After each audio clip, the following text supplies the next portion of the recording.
Global warming hysterics could soon face a cold, hard truth. Some glaciers are actually growing. French scientists studying satellite images have discovered the glaciers in Asia have actually increased in size over the past 9 years. Oh, hope Al Gore's not watching this. Chris Horner is a senior fellow at the Competitive Enterprise Institute. He joins us today from Virginia.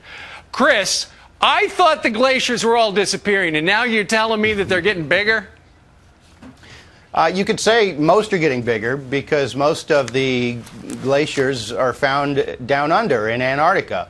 And that is cooling, despite Al Gore's prior claims, and growing. But around the world, around the United States, South America, Canada, Asia, Europe, glaciers are in fact growing, as well as some are shrinking. But frozen things have a very limited repertoire, and they tried to read much too much into select ones shrinking.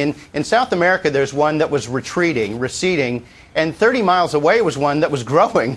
And Time Magazine and all the paparazzi were only taking the picture of the one that was behaving properly because it fit in with their narrative. And part of the narrative was that some glaciers in the Himalayas were going to be completely gone. Just a little puddle by 2035. And now you're telling me not 2034. Yeah, exactly. And now you're saying that some of them are growing a little bit, which is just the way glaciers operate, isn't it?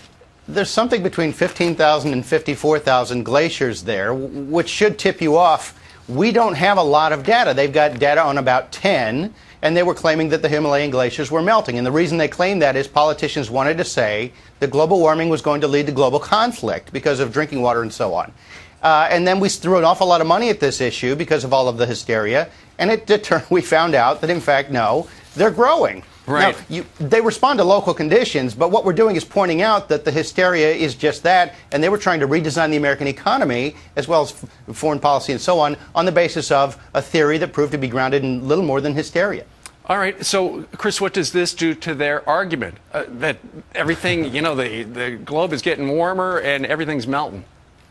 Well, they have yet to let facts stand in the way of their argument, but what it does is it continues to educate the public, because glaciers have this emotional tie to people, and you can point to them, but we're going to point to the ones growing, Mount Shasta, Mount Rainier, Mount St. Helens, Sperry National Park in Canada, all over, and point out that their theory is wrong. We could continue spending money on the pursuit of knowledge, which seems to terrify them, instead of redesigning the American economy fundamentally as the president wants. Sure. This is surprising. I haven't heard on the other channels that some of the glaciers are getting bigger, but that's why people watch Fox. When you do, you'll hear that at this rate, this ice mass will kill us all, and they'll find a way to blame it on you. Of course. Or George Bush. You watch. All right. Chris Horner, always a pleasure. Thank you very much for joining us. Thank you. Okay. Now